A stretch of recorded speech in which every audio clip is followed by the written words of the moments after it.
Well, good evening. Thank you for coming to the last Timeout Chapel before break, even though it's extremely rainy. And I'm just going to recognize that this room is a whole lot bigger than where it looks from where I usually sit over there roped off. But I'm really excited to be here, and I've got a lot to say, so I'm going to try not to go over 30 minutes what my allowed time was. I'm going to tell you pretty much everything about me tonight.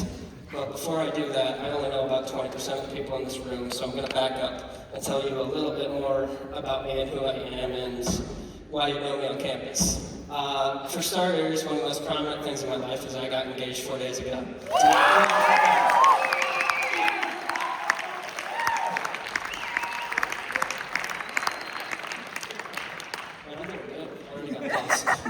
But no, my wonderful fiance, Grace Cannell, and I will definitely be talking about her more. Other things about me, really quick, I'm a runner, I'm on the track team, and one of the most important things I will say tonight is that contrary to my physique, I'm not a distance guy.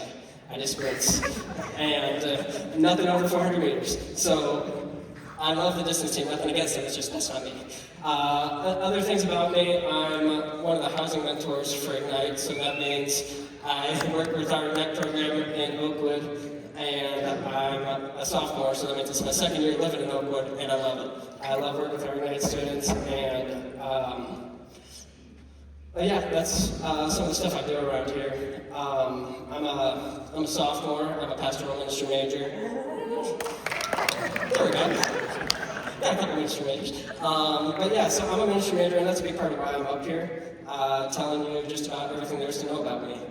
So I'm just going to start with my story, and that started very young, especially with my pastoral part, because I was about 4 years old when I first told my pastor I was going to be a pastor, and it really didn't change for the next 10 years, because when I was about sophomore in high school, this is when I started trying to figure out what I was going to do with my life, as most of us do freshman, sophomore year, and I knew pretty much my whole life I wanted to be a pastor. And I'm from a really small area, and this is kind of important to my story.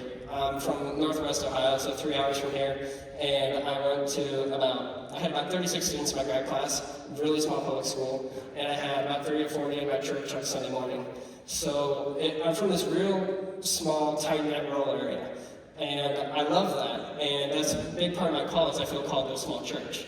But when I was looking at how in the world that's going to work, because the problem with that is a lot of small churches can't afford a full-time pastor, so I was trying to figure that out early in high school. And cars have always been a big part of my life. My family has allowed 11 cars at home. That doesn't mean they're high quality. I think only about 4 run. So there's always stuff for me to work on. But that's always been a big part of my life. So my junior, senior year of high school, I decided to go to the career center. And I got certified in auto collisions, so that meant wherever I got led me with my pastoral job, I could get a job working on cars. That was my plan, and it worked pretty well. Junior, senior year, I got certified, all of that, so that was kind of my plan. I was also working at becoming a pastor, going through the whole pastor stuff at that point before I came here. And when I was starting to feel this call to ministry, God gave me a lot of opportunities to witness in a career center because it was very much a culture shock to me.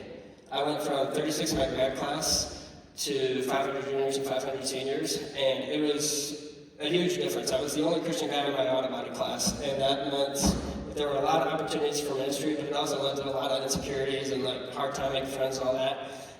So about my junior year of high school, I shared my testimony at church. What I talked about was my struggle with making friends and all of this, and my opportunities God gave me to work there. And I know there were a lot of opportunities I missed. I'm very blessed to be working with one of my friends who radically gave his life to Christ. Out of that program, and we meet a couple times a week, and it's just great. His transformation, and that's really inspiring. These kind of ministry opportunities, what I talked about when I first shared my testimony. But what I left out was a big part of my life that I didn't even know I needed to bring up, and that was pornography. Because when I was about 11 years old, I first got introduced to it. So by the time I was 16, I've been addicted for about 5 years. And it was It wasn't a sin that I didn't, nobody really talked about it. And I didn't really know it was a bad thing. It just really wasn't, I knew it was a bad thing, I just didn't know anything about it.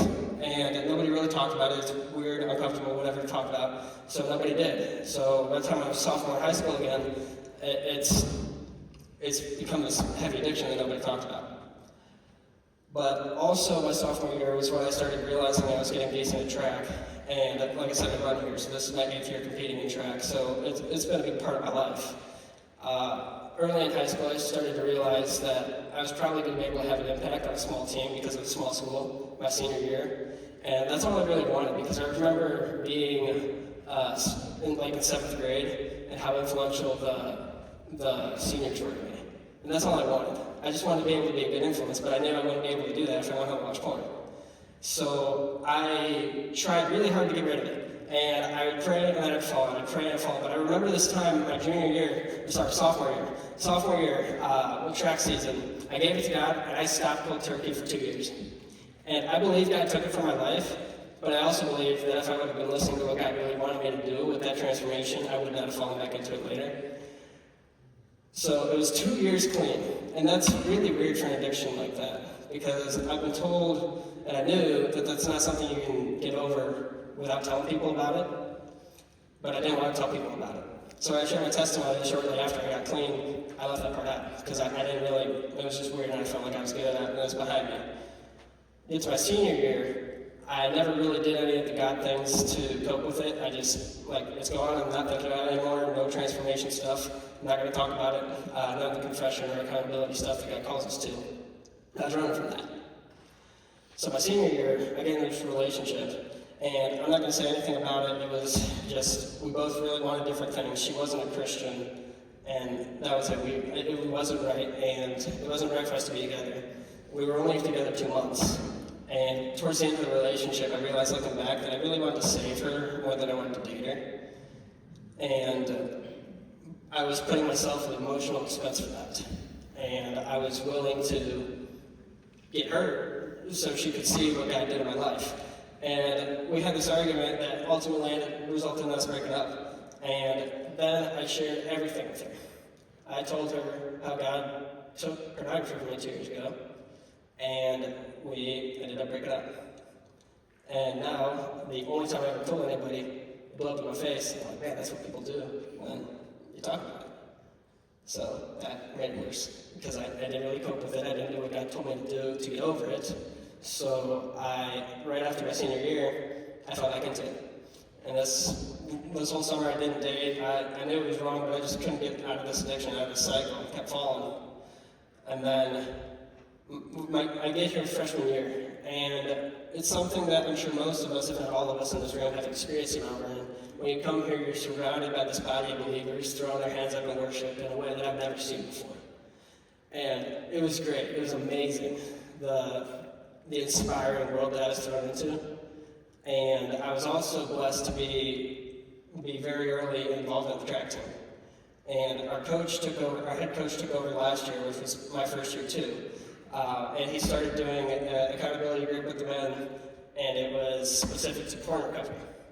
And I was thinking, when we started this, that I'm going to go because I want to make friends, but I'm also just not going to talk about anything because I've gotten over it once. I'm just going to do it again by myself and not talk about it. That's not what God says to do. But I thought about that, and God put two very important things in my life at the same time. One of them was when I met my now fiancée Grace. It was very close to the time that we started this group. And like I said, I didn't date, and I didn't want to date while addicted because I just knew my head was a mess. And we get into this group, and about the second weekend, somebody shares, and it's inspiring, and then God starts talking to me, and I'm like, man, no, I have to.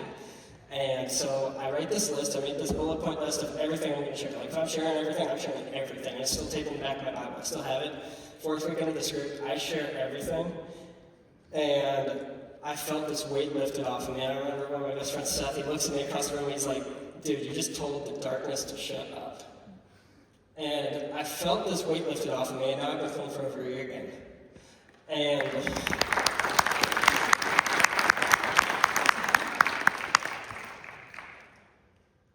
that was when I finally did what God wanted me to do. God calls us to confession and accountability, and I was just ignoring that part. I was doing my Bible reading, I was doing my prayers, I was just ignoring the other truths that God calls us to do if we really want to grow with Him. And about 5 months after this, well, back up, about 4 days after that, I started dating Grace. It was like, I'm clean, I'm good. So we started dating, it was fantastic. About 5 months into our relationship, I have to tell her everything. And she showed me the same kind of love as all the dudes that hugged me after that. It was the Jesus kind of love, and that embrace and that forgiveness, and it was amazing.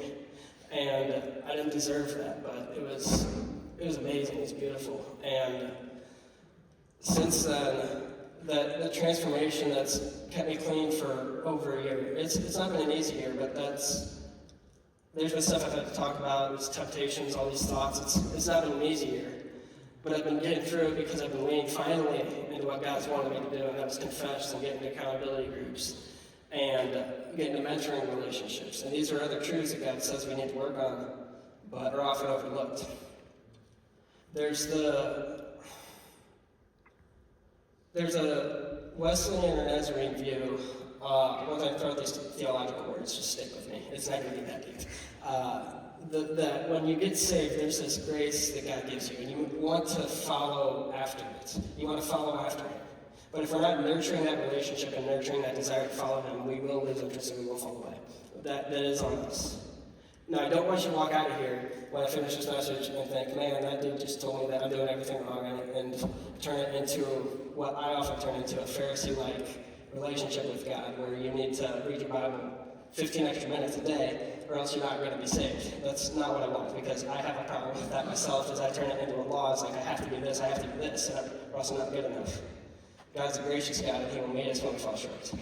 That's very important to remember as I say the rest of this. But I heard one time explained that if you go into a worship service and you're looking for a spiritual high kind of feeling from God, you might as well not go.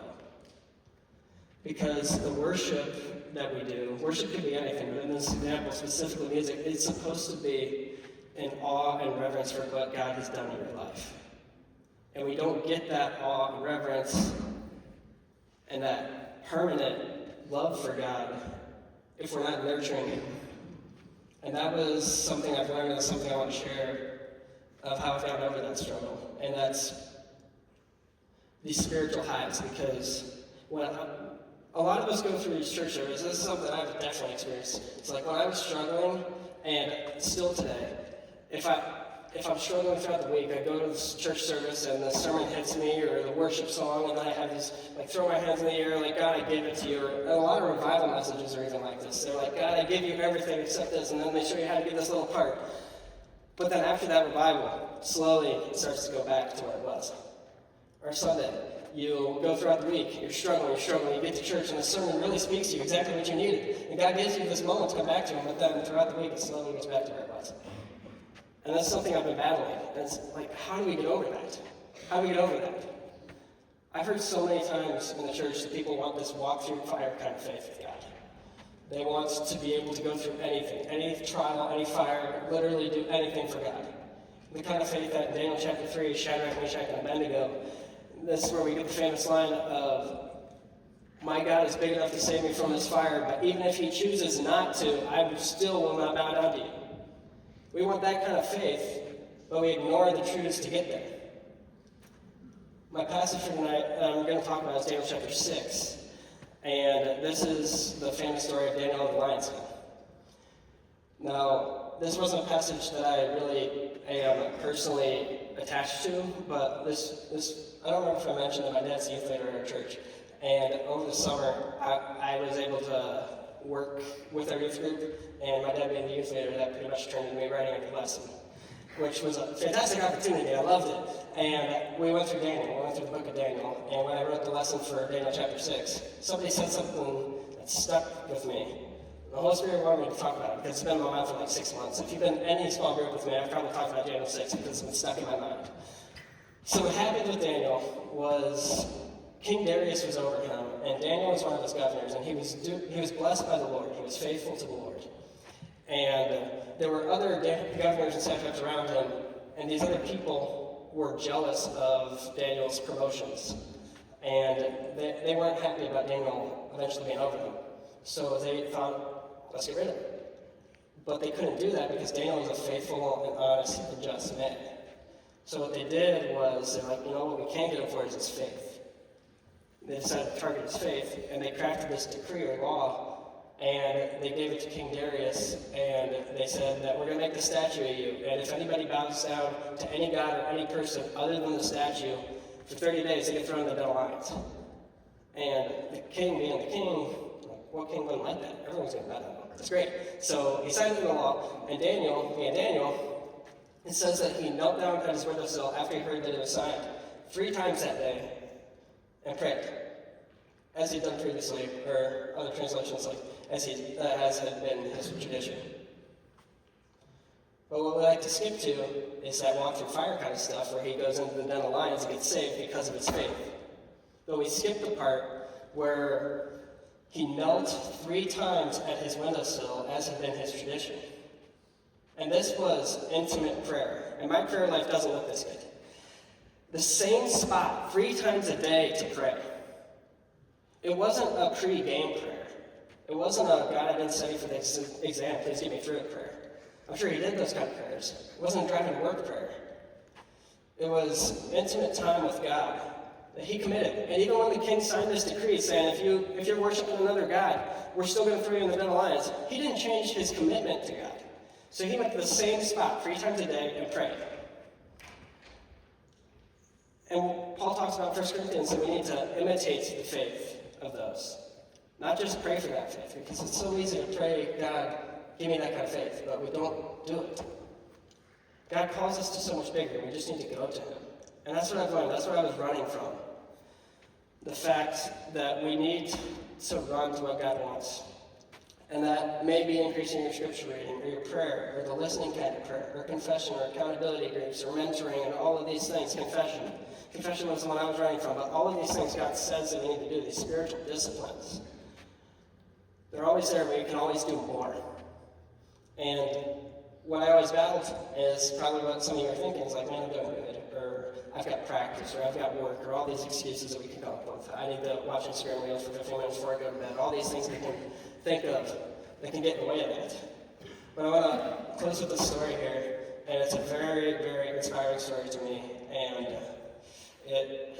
it comes from this book that I've been going through with one of my friends, and it's about, I can make a testimony of this even, the fact that I've been getting into this pure relationship, and I've seen both of our lives change. It's me and him, it's a pure relationship. The more we go through it, it's godly disciplines for men. That's all it is, very simple, very straightforward. But I've seen this transformation work. But I'm just going to read this very short passage out of it. And it says, Lieutenant General William K. Harrison was the most decorated soldier in the 30th Infantry Division, rated by General Dwight Eisenhower as the #1 infantry division in World War II. Harrison was the first American to enter Belgium, and he did this at the head of the Allied forces. He received every decoration for valor except the Congressional Medal of Honor. These included the Distinguished Service Cross, the Silver Star, the Bronze Star, and the Purple Heart. He was one of few generals to be wounded in action. When the Korean War began, because of his character and self-control, he was ultimately President Eisenhower's choice to head the long and tedious negotiations to end the war.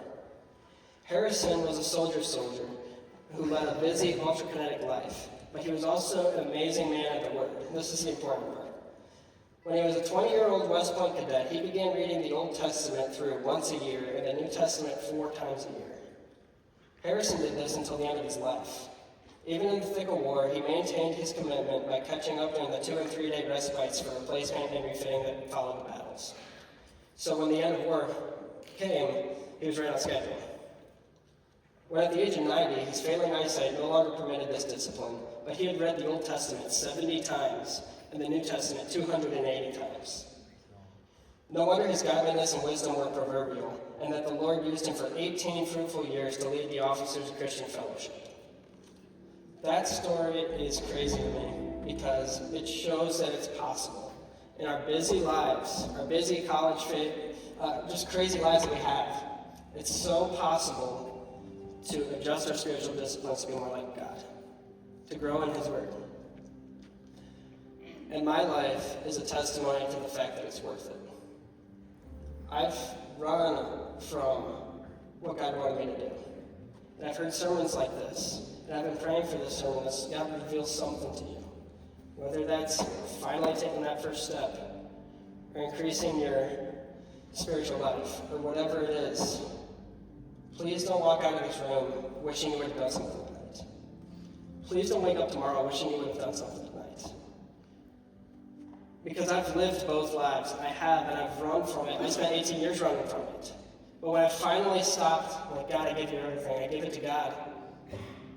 It was so worth it. It was so transforming. And my testimony is that over a year ago, I didn't share to one person about my journey with porn, but now I feel that this life that God's given me is so powerful that I want to stand in front of my entire college campus and share it. That I used to watch porn, but Jesus Christ saved me from it. And it is a life that's so fulfilling, and I beg you, please do not walk out of this room wishing you would have done something like that, because God is always there. God is always waiting. And it's just up to us to go and receive it. Just take that first step. You hear all the time that the first step's always the hardest, but my life says that first step is worth it. So please, don't walk out of this room wishing you would have done something like that.